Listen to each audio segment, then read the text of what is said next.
Donc, vous voyez, ça c'est des quiz bibliques. Et les gars, on va faire un petit quiz pour voir si je connais bien ma Bible.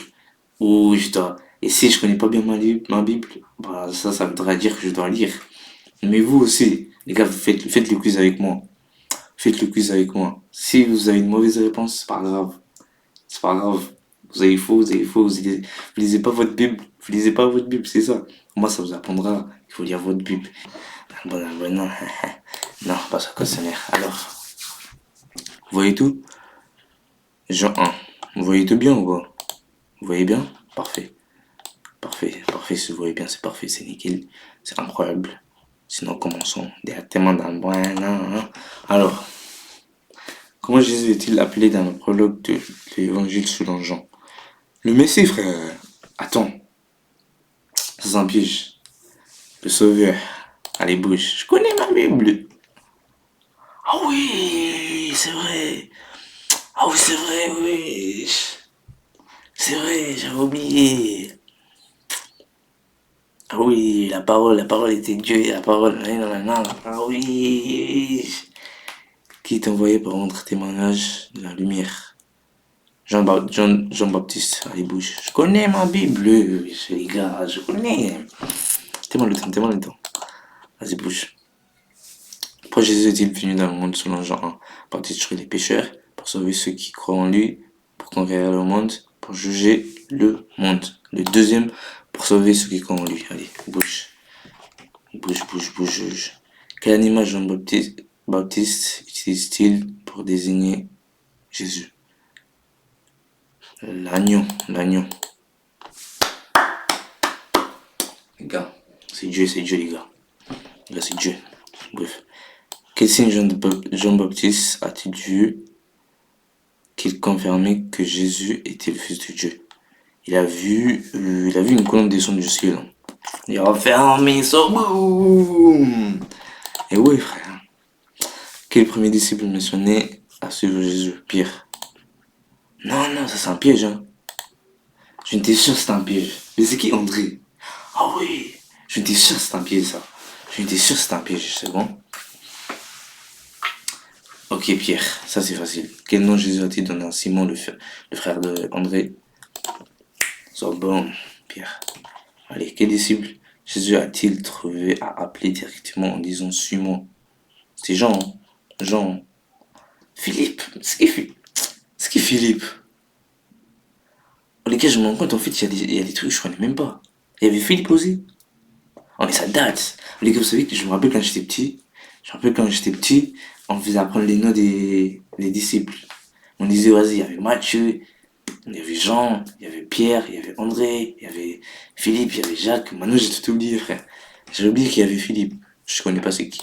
Je connais pas c'est qui Philippe. Quel disciple Jésus a-t-il dit avoir vu sous le figure? Ça, je connais pas, les gars. Justement, c'est ça, les gars, je vous explique. Je crois que c'est Jacques. C'est dit Jacques. Nathanaël. Je connais pas c'est. Ah oui! Les gars, attendez, les gars, attendez. Les gars, je vais raconter une petite histoire. C'est que dimanche, on était à l'église et un pote à moi, le groupe des. Comment on appelle? Le leader du groupe des jeunes, il a parlé de ça. Il a parlé de Nathanaël qui était sous un arbre, tout ça. J'ai oublié. Comment je fais pour oublier, frère? Quel est le, quel est le thème principal de Jean 1? Les miracles de Jésus, la crucifixion de Jésus, la naissance de Jésus. Ok, pas la naissance. L'introduction de Jésus comme parole de Dieu et à l'appel de ses disciples. Bon, dans les résultats, j'ai un petit. Bon, j'ai eu 6 sur 10, frère. J'ai eu 6 sur 10. 60. J'ai eu 6 sur 10, frère. Je suis chaud, je suis quand même chaud, frère. Allez, chapitre suivant, wesh. Mais les gars, dites-moi en commentaire quel livre vous voulez que je fasse la prochaine fois. Quel fut le premier miracle accompli par Jésus selon l'évangile de Jean? Les gars, je sais, je vais pas lire les trucs, les gars, vous voyez, je vois pas. Il a transformé l'eau en vin. So,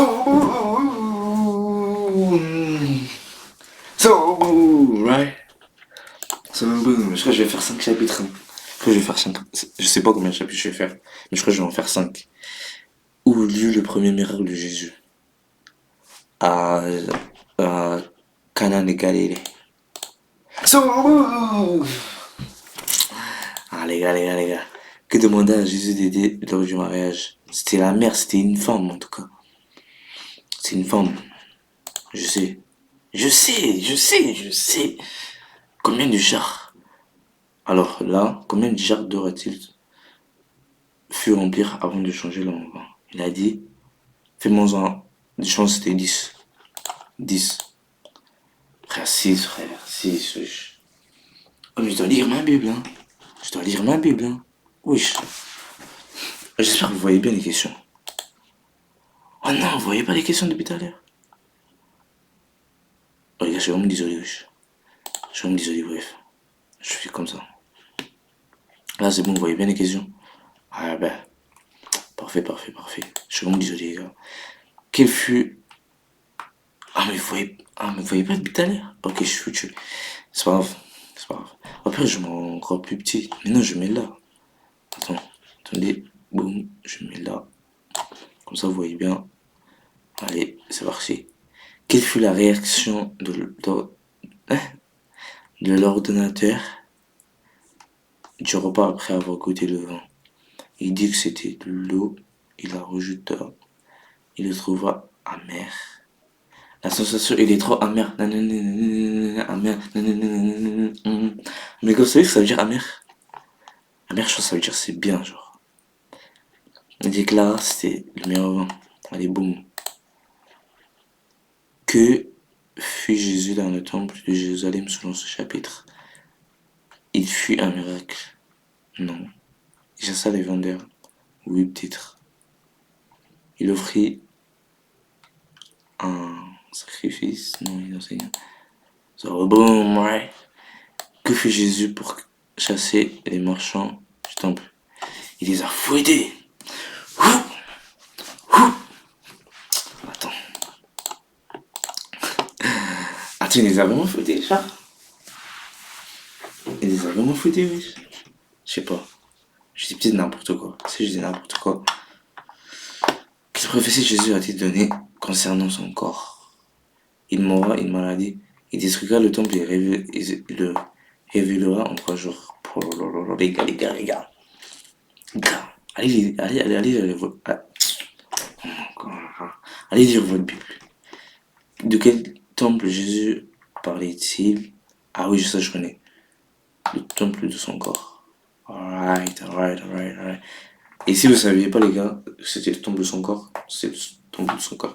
Parce que dans la Bible, il y a marqué, nous sommes le temple de Dieu. Il y a marqué que notre corps, c'est le temple de Dieu. Quand il disait qu'il allait détruire son corps, ça veut dire qu'il allait mourir, tac, et ressusciter après 3 jours. 3 jours plus tard. Quel est le thème principal en Jean 2? Les miracles et la purification du temple. Ok, je sais pas pourquoi j'ai fait ça. Let's go! Je fais que m'améliorer. L'objectif, ça va être d'avoir 100 sur 100. C'est ça l'objectif. J'ai une réponse fausse. Je suis trop chaud. Allez, bougez. Je suis trop chaud. Chapitre second. Non. Qui est venu rencontrer Jésus de nuit? Nicodème. Si vous savez pas, c'est dans Jean. Allez lire Jean. Nicodème. C'est un gars. D'ailleurs, attendez, je me pose. Les gars, j'explique ce chapitre, les gars. Les gars, vous voyez l'histoire entre Nicodème et Jésus, ça m'a vraiment. Je pense que c'est grâce à ça, j'ai donné ma vie à Jésus. Je sais même pas ce qui se passe là-dedans. Mais en tout cas, si vous avez pas lu, les gars, allez lire. Bah, vas-y, si vous voulez, on peut voir ça tous ensemble. Si vous voulez. Je crois que c'est chapitre 3, c'est ça. Je crois que c'est l'un des chapitres. Je dis pas c'est le chapitre. Je pense que c'est l'un des chapitres qui m'a. Takato, bah, je me dis, vas-y, je vais donner ma vie à Jésus. Il a dit, Jésus répondit en vérité, je te le dis, à moins de naître de l'eau et de l'esprit, on ne pourra pas entrer dans. Et ouais. Ah, mais c'est pour ça. C'est pour ça, là. J'avais oublié ce qu'il y avait, mais il y avait un truc, je me rappelle pas. Je me rappelle, il y avait un truc. Je me suis dit, vas-y, faut que je. Arrête de voir. Parce que moi aussi, je voulais entrer dans le royaume. Je voulais rentrer dans le royaume. Et du coup, t'as raté ou pas? Ce qui est né, ce qui est né de parents humains est humain, et ce qui est né de l'esprit est esprit. Ne t'étonne pas que je t'ai dit qu'il faut que vous naissiez de nouveau. Voilà. Ouais, les gars. C'est pour ça, en fait, il faut, en fait, naître de nouveau, en fait, c'est donner ta vie à Jésus. C'est ça, et naître de nouveau. Tu donnes ta vie à Jésus, tu dis, vas-y, Dieu, ma vie t'appartient. Tout ce qui est à moi t'appartient. Il y a plus rien qui m'appartient. Mes pensées, tout, tout, tout. Du coup, tu t'es né du nouveau. Et voilà. Et en tout cas, avec ta vie change de fou malade. Ta vie change, mais d'une dinguerie. Wow, Dieu est puissant, Dieu est puissant, Dieu est puissant. Quel titre religieux Nicodème avait-il? Je sais pas du tout. Chef des juifs. Allez, mais comment je fais, frère? Mais si j'ai 100 sur 100, je quitte, j'arrête la vidéo. Je coupe la vidéo. Que faut-il avoir? Que faut-il pour avoir le... Ok. Que faut-il pour voir le royaume de Dieu selon Dieu? Être, être, être né de nouveau. Voilà.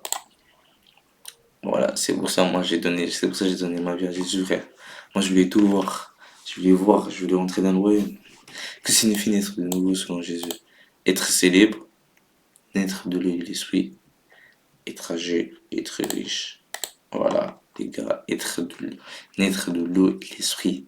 Et j'espère que si vous voyez, les gars, ce quiz, j'espère qu'il y a des gens qui voient ce quiz, j'espère qu'ils se rendent compte, j'espère que vous vous rendez compte que vous avez vraiment besoin de ça. Et j'espère que ça change votre vie personnellement, que ça vous impacte. En tout cas, c'est mon objectif, c'est pour ça que je fais ces vidéos comme ça. Et d'ailleurs, si vous voulez, les gars, je fais des vidéos, mais plus divertissantes.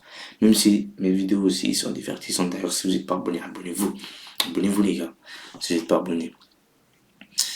Mais oui, je fais d'autres vidéos sur ma chaîne, je vais mettre à la fin de la vidéo. Restez jusqu'à la fin pour voir c'est quoi la chaîne. Parce que je mets à la fin de la vidéo. Quelle est la raison pour laquelle Dieu a envoyé son Fils dans le monde? Pour sauver le monde, pour condamner le monde, pour conquérir le monde, pour juger le monde. Ça, c'est la deuxième fois quand même, wesh. Que signifie Jean 3, c'est l'amour de Dieu pour le monde? Jean 3, alors, je crois que j'ai appris par cœur. Oh, dans mon pays, on parlait anglais, du coup, je l'ai appris en anglais, mais là, je sais pas si je connais.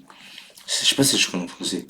Mais ça fait, Dieu a tant aimé le monde qu'il a envoyé son Fils unique pour que tous ceux, quoi, tous ceux qui croient en lui ne, ne périssent. Comme on dit, comment on dit, ne meurent pas, mais qu'ils aient la vie éternelle. Ça prie comme ça. Voilà les gars, Jean 3, 16. Le fameux verset, ah, ok, j'arrête. Le verset, je pense l'un des versets les plus connus dans le monde, c'est bon. Même quand j'étais petit, je savais. Quelle est la conséquence pour celui qui ne croit pas au Fils de Dieu? Il vivra éternellement. Qui ne croit pas, je pense qu'il est déjà jugé. Hein? Il recevra des bénédictions, il sera riche. Quelles sont les conséquences pour celui qui ne croit pas au Fils de Dieu?